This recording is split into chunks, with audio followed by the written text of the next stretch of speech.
ನಾನು 2010-11ನೇ ಸಾಲಿನಲ್ಲಿ ಬಂದಾಗ ಇರ್ತಕ್ಕಂಥ ಎಲ್ಲ ಶಿಕ್ಷಕ ಬಳಗದವರೇ, ಅಡುಗೆ ಸಿಬ್ಬಂದಿಯವರೇ, ಈ ಗ್ರಾಮದ SDMC, ಈ ಶಾಲೆಯ SDMC ಅಧ್ಯಕ್ಷರೇ, ಹಿರಿಯರೇ, 2011-12ನೇ ಸಾಲಿನ ಮುದ್ದು ವಿದ್ಯಾರ್ಥಿನಿಯರೇ. ಆದ್ರೆ ನೀವು ಎಲ್ಲ ನನ್ನಂಗೆ ಕಾಣಕತ್ತೀರಿ. ಆದರೂ ನೀವು ವಿದ್ಯಾರ್ಥಿಗಳೇ. ನನಗಂತೂ ಬಹಳ ಸಂತೋಷ ಅನಿಸಿದೆ. ಇಂಥ ಒಂದು ಮಹಾನ್ ಗುರುಗಳ ಜೊತೆಗೆ ನಾನು ಒಂದು 4 ತಿಂಗಳ ಕಾಲ ಈ ಶಾಲೆಯಲ್ಲಿ ಕರ್ತವ್ಯ ನಿರ್ವಹಿಸಿದೆ ಅನ್ನೋದು ನನಗೆ ಬಹಳ ಸಂತೋಷವನ್ನು ತಂದುಕೊಟ್ಟಂಥ ದಿನ. ಅದರ ಜೊತೆಗೆ ಈ ಒಂದು ಶಾಲೆಗೆ ಬಂದಾಗ ನಾನು 2010ರಲ್ಲಿ, ನೀವು 10ನೇ ತರಗತಿ ಇದ್ರಿ. ನಾನು ಈ ಶಾಲೆಗೆ ಬರಲಿಕ್ಕೆ ಕಾರಣ ನಮ್ಮ ಗುರುಗಳು. ಅವ್ರು ನಾನು ಈ ಸಂದರ್ಭದಲ್ಲಿ ಬಹಳ ನೆನಪು ಮಾಡ್ಕೊಳ್ಳೇಬೇಕು. ಕಲ್ಲನಗೌಡ ಸರ್ ಅವರು ನಮ್ಮ ಊರಿನವರೇ, ತೊಂಡೆಹಳದವರು. ಅವ್ರು ನಿಮ್ಮ ಮುಂದೆಲ್ಲ ಹೇಳಿದ್ರು. ನಮ್ಮ ಸೊಸಿ ಇದ್ದಾಳ, CBSET ಮುಗಿಸಿದಾರೆ, ಅವರು ವಿಜ್ಞಾನ ವಿಷಯವನ್ನು ಹೇಳ್ತಾರಂತಂದು. ಅವಾಗ ನಾನು ನಮ್ಮ ಊರಿಗೆ ಬಂದಾಗ ಅವರು ನಮ್ಮ ಮನೆಗೆ ಬಂದರು ಒಂದಿನ. ಮೇಡಮ್, ಹಿಂಗೆ ನಮ್ಮ ಬೇವೂರು ಶಾಲೆಯಲ್ಲಿ ವಿಷಯವನ್ನು ಹೇಳ್ತಕ್ಕಂಥ ಸರ್ ಸಿಳೀನ್ ಸರ್ ವರ್ಗಾವಣೆಗೊಂಡಾರ. ಹಾಗಾಗಿ ಅಲ್ಲಿ ಮಕ್ಕಳಿಗೆ ವಿಜ್ಞಾನ ವಿಷಯವನ್ನು ಬೋಧನೆ ಮಾಡಲಿಕ್ಕೆ ಯಾರೂ ಇಲ್ಲ. ಆ ವಿಷಯವನ್ನು ಓದೋದು ಮಕ್ಕಳಿಗೆ ಬಹಳ ಕಷ್ಟ ಆಗ್ತಾ ಇದೆ. ಹಾಗಾಗಿ ಒಂದು 4 ತಿಂಗಳ ಕಾಲ ಬಂದು ಆ ಮಕ್ಕಳಿಗೆ ನೀವು ವಿಜ್ಞಾನ ವಿಷಯವನ್ನು ಬೋಧನೆ ಮಾಡಿದ್ರೆ ಬಹಳ ಅನುಕೂಲ ಆಗುತ್ತಂತಂದು ಅವರು ಕೇಳಿದ್ರು. ನನಗನ್ನಿಸ್ತು, ಅವರು ಏನಂತಂದ್ರೆ, ಗುರುಗಳು ನಿಮ್ಮ ಮಕ್ಕಳ ಮೇಲೆ ಎಷ್ಟೊಂದು ಕಾಳಜಿಯನ್ನು ಇಟ್ಕೊಂಡಿದ್ರು ಅನ್ನೋದು. ಅವರು ನನ್ನ ಹತ್ರ ಬಹಳ ವಿನಯದಿಂದ ಕೇಳಿದ್ರು. ಅವಾಗ ನನಗೆ ಅವ್ರಿಗೆ ಏನು ಹೇಳ್ಬೇಕಂತ ಗೊತ್ತಾಗ್ಲಿಲ್ಲ. ಹಾಂ ಸರ್, ನೀವು ಹೆಂಗಂತೀರ ಹಂಗೆ ಸರ್, ನಾನು ಬರ್ತೀನಿ ಅಂತಂದು. ಅಂದ್ರೆ 2010ರಲ್ಲಿ B.Ed ಮುಗಿಸಿ ನಾನು ಊರಿಗೆ ಬಂದಿದ್ದೆ. ಆಯ್ತು ಸರ್, ನೀವು ಹೇಳ್ದಂಗೆ ಬರ್ತೀನಿ ಅಂತಂದೆ. ಅವರು ಮತ್ತೆ ನನಗಲ್ಲೇ ಹೋಗ್ಲಿಕ್ಕೆ ಬರಲಿಕ್ಕೆ ಭಾಳ ತೊಂದರೆ ಆಗುತ್ತಾ ಅಂತಂದೆ. ಅವ್ರು, ಇಲ್ಲಮ್ಮ, ನಿಮಗೊಂದು ಹಾಸ್ಟೆಲ್ನಾಗ ಇರ್ಲಿಕ್ಕೆ ವ್ಯವಸ್ಥೆ ಮಾಡಿಕೊಡ್ತೀನಿ, ನೀವು ಇರ್ರಿ ಅಂತಂದ್ರೆ.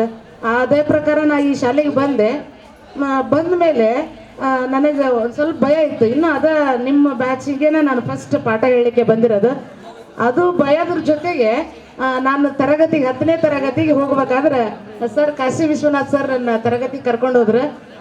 ಸರ್ ಬಹಳ ಸ್ಟ್ರಿಕ್ಟ್ ಇದ್ರು. ಅವ್ರು ನೋಡೇ ನನಗೆ ಎದುರಿಗೆ ಬಂದ್ಬಿಡ್ತು. ನೀವೆಷ್ಟು ಎದುರಿದ್ರೆ ಅದಕ್ಕಿಂತ ಮುಂಚೆ ನಾ ಎದುರುಬಿಟ್ಟಿದ್ದೆ. ಭಾಳ ಸ್ಟ್ರಿಕ್ಟ್ ಇದ್ರು. ಸರ್ ಒಂದು ಮಾತು ಹೇಳಿದ್ರು, ಕ್ಲಾಸಿಗೆ ಹೋದೆ 10ನೇ ತರಗತಿಗೆ 168 ಜನನೇ ಇದ್ರಿ ನೀವು. 168 ಮಕ್ಕಳು ಬರೀ ತಲೆ ಅಷ್ಟೇ ಕಾಣಕತ್ಬಿಟ್ಟು ನನಗೆ. ತಲೆ ನೋಡಿದ ತಕ್ಷಣ ನಾನು ಏನು ವಿಷಯ ಓದ್ಕೊಂಡ್ ಬಂದಿದ್ದೆ ಅದೆಲ್ಲ ಮರೆತು ಹೋಗ್ಬಿಡ್ತೆ ನಿಮ್ಮನ್ನು ನೋಡೋದ್ರಾಗ. ಆಮೇಲೆ ಸರ್ ಬಂದರು, ಮೇಡಮ್ ನೀವು ಕ್ಲಾಸ್ ತಗೋರಿ, ನಾನು ಹಿಂದೆ ಕೊಡ್ತೀನಿ ಅಂತಂದು ಕಾಶಿ ವಿಶ್ವನಾಥ್ ಸರ್ ಹಿಂದೆ ಕೂತ್ಕೊಂಡ್ರೆ. ಅದು ಇನ್ನೂ ನನಗೆ ಆ ಕ್ಲಾಸ್ ನೆನಪಿಗೆ ಬರಾಕತ್ತೈತಿ ಅಷ್ಟು ನೀವು. ಆಮೇಲೆ ಇನ್ನೊಂದು, ಗುರುಗಳಿಗೆ ನಿಮ್ಮೂರಲ್ಲಿ ಬಹಳ ಒಳ್ಳೆಯ ಸ್ಥಾನವನ್ನು ಕೊಟ್ಟಿರಿ ಅಂತ ಇದರಿಂದ ನನಗೆ ಕಂಡು ಬರ್ತೈತಿ. ಏನಂತಂದ್ರೆ, ಒಂದು 5 ಜನ ವಿದ್ಯಾರ್ಥಿಗಳು ನಾನು ಕ್ಲಾಸಿಗೆ ಬಂದಾಗ ಇಷ್ಟು ಅದು ಆ ಅನುಭವನ ನಾನು ವೃತ್ತಿ ಮಾಡಲಿಕ್ಕೆ ಒಂದು ಮಾರ್ಗದರ್ಶನ ಆತ ಏನಂತ ಅನಿಸುತ್ತೆ. ನಾ ಹಿಂಗೆ ನಿಂತ್ಕೊಂಡು ಪಾಠ ಹೇಳಕತ್ತೀನಿ ಅಂತಂದ್ರೆ ಹಿಂಗೆ ಒಳ್ಳಕ್ಕೆ ಜಾಗ ಇರ್ತಿರ್ಲಿಲ್ಲ, ಹಿಂಗೆ ಒಳ್ಳಕ್ಕೆ ಜಾಗ ಇರ್ತದೆ. ಯಾಕಂದ್ರೆ ಸೈನ್ಸ್ ಹೇಳೋರ ನಾವೊಬ್ರು, ಅಷ್ಟು A ಕ್ಲಾಸ್ B ಕ್ಲಾಸ್ ಅಷ್ಟು ತಂದು ನನ್ನ ಕ್ಲಾಸ್ನಾಗ ಹಾಕಿಬಿಟ್ಟಿರೋರು. ಹಾಗಾಗಿ ಎಲ್ಲರ ಕಾಲಾಗ ಕುಂತಿರೋರು, ಆದ್ರೆ ಅಚ್ಚುಕಟ್ಟಾಗಿ ಪಾಠ ಕೇಳಿದ್ರಿ. ಅದು ನನಗೆ ಬಹಳ ಸಂತೋಷವನ್ನು ತಂದು ಕೊಡ್ತಾ ಇದೆ ನಿಮ್ಮ ವಿದ್ಯಾರ್ಥಿಗಳ ಬ್ಯಾಚ್. ಆಮೇಲೆ ಇನ್ನೊಂದು, ಚಂದ್ರಕಲಾ, ಆಮೇಲೆ ಶಂಕರಮ್ಮ, ಗವಿಸಿದ್ದಮ್ಮ ವಿಜ್ಞಾನವನ್ನು ಆಯ್ಕೆ ಮಾಡಿಕೊಂಡಾಗ ನಮ್ಮ ಊರವನ ಹುಡುಗರನ್ನ ಕೇಳಿದ್ರಂತೆ. ನಿಮ್ಮ ಶಾಲೆಯಿಂದ ಮೇಡಮ್ ಅವರು ಅದರಲ್ಲಿ, ಕಲಾವತಿ ಮೇಡಮ್ ಅವರು ನಮ್ಮ ಬೇವೂರು ಶಾಲೆಗೆ ಬಂದಿದ್ರು. ಬೇವೂರು ಶಾಲೆಗೆ ಬಂದಾಗ ನಾವು ಆ ಬ್ಯಾಚ್ನೊಳಗೆ, ಆಮೇಲೆ ಆಗಲೇ ನನ್ನ ವೆಲ್ಕಮ್ ಮಾಡುವಾಗ ಒಂದು ಮಾತು ಹೇಳಿದ್ರು ಹನುಮೇಶ್ ಅವರು, 4 ತಿಂಗಳಲ್ಲಿನ ವಿಜ್ಞಾನ ವಿಷಯವನ್ನು ಮುಗಿಸ್ಕೊಟ್ಬಿಟ್ರ ಅಂತಂದು. ಅಷ್ಟು ನೀವು ವಿಜ್ಞಾನವನ್ನು ಆಸಕ್ತಿಯಿಂದ ಓದಿ ಈಗ ನಾನು ಬಂದ ತಕ್ಷಣ ನನಗೆ 98 ಮಾರ್ಕ್ಸ್ ತೊಗೊಂಡಿವ್ರಿ, ವಿಜ್ಞಾನ 96 ತೊಗೊಂಡಿವಿ, 94 ತೊಗೊಂಡಿವಿ ಅಂತ ಹೇಳಿದ್ರಲ್ಲ, ಅವಾಗ ನನಗೆ ಬಹಳ ಸಂತೋಷ ಆಯ್ತು. ಇದಕ್ಕಿಂತ ನಮಗೇನು ನೀವು ಕೊಡೋದು ಬೇಕಾಗಿಲ್ಲ ಅಂತ ಅನ್ನಿಸ್ತು. ಅಷ್ಟು ನೀವು ನಮ್ಮನ್ನು ಅದ್ದೂರಿಯಾಗಿ ಸ್ವಾಗತವನ್ನು ಮಾಡಿಕೊಂಡ್ರಿ. ಅದ್ರ ಜೊತೆಗೆ ಇಷ್ಟೆಲ್ಲ ನಾನು ಇಲ್ಲಿರ್ಲಿಕ್ಕೆ ಕಾರಣ ಆಗಿರ್ತಕ್ಕಂಥ ಕಲ್ಲನಗೌಡ ಸರನ್ನು ನಾನು ನೆನಪಿಸ್ಕೊಳ್ಳೇಬೇಕು. ಅದರ ಏನು ಸಂದರ್ಭ ಎಲ್ಲರಿಗೂ ಹೀಗೆ ಇರೋದಿಲ್ಲ. ಸರ್ ಅಗಲಿ ಹೋದ್ರು ನಮ್ಮನ್ನು.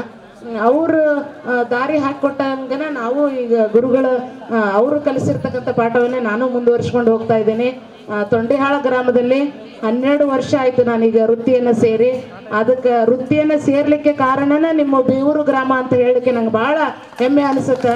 ಆಮೇಲೆ ನನ್ನ ಕರೆಸಿ ಸನ್ಮಾನ ಮಾಡಲಿಕ್ಕೆ ನೀವು ಇಲ್ಲಿ ಕರೆಸಿದಿರಲ್ಲ. ಆಮೇಲೆ ನನ್ನ ಮನೆಗೆ ವಿದ್ಯಾರ್ಥಿಗಳು ಬಂದಾಗ ಯಾರು ಹನುಮೇಶ್ ಅವರು, ಆಮೇಲೆ ಪ್ರಕಾಶ್ ಅವರು, ಆಮೇಲೆ ಸಂತೋಷ್ ಅವರು ನಮ್ಮ ಮನೆಗೆ ಬಂದಾಗ ಬಹಳ ಖುಷಿ ಆಯ್ತು.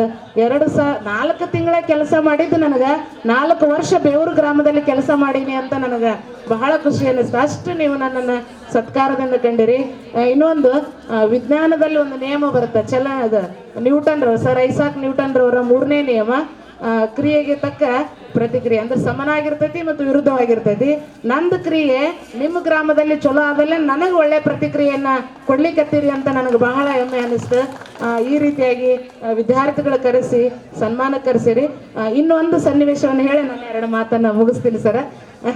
ಏನಂತಂದ್ರೆ ಏನಾದ್ರೂ ಇವತ್ತು ನನಗೆ ಬೆಳಗ್ಗೆ ಬರುವಾಗ ಒಂದು ನಡೆದಿರ್ತಕ್ಕಂಥ ಘಟನೆ. ನಾನು 2009ರಲ್ಲಿ BEd KLE ಕಾಲೇಜಿಗೆ ಸೇರ್ಪಡೆ ಆಗಬೇಕಾಗಿತ್ತು. ನಾವು ಭಾಳ ಆರ್ಥಿಕವಾಗಿ ಸ್ವಲ್ಪ ಬಡತನ ಇತ್ತು ಅವಾಗ ಮನ್ಯಾಗ. ನಮ್ಮ ತಂದೆಯವರು ಬಂದಾರ, ಅಪ್ಪ ಅವ್ವ ಅಷ್ಟೇ ದುಡಿಬೇಕು, ನಮ್ಮ ಮನೆ ನಡಿಬೇಕು, ಹೋಟೆಲ್ ಇತ್ತು ನಮ್ಮದು. ಅವಾಗ ನಮಗೆ BEd ಸೇರ್ಲಿಕ್ಕೆ ಬಹಳ ಕಷ್ಟ ಆಯ್ತು. ನಾನು ನೋಡಿದ್ರೆ ಕಲಿಬೇಕನ್ನೋಳು, ಮನೆಯ ಪರಿಸ್ಥಿತಿ ನೋಡಿದ್ರೆ ಹಂಗಿತ್ತು.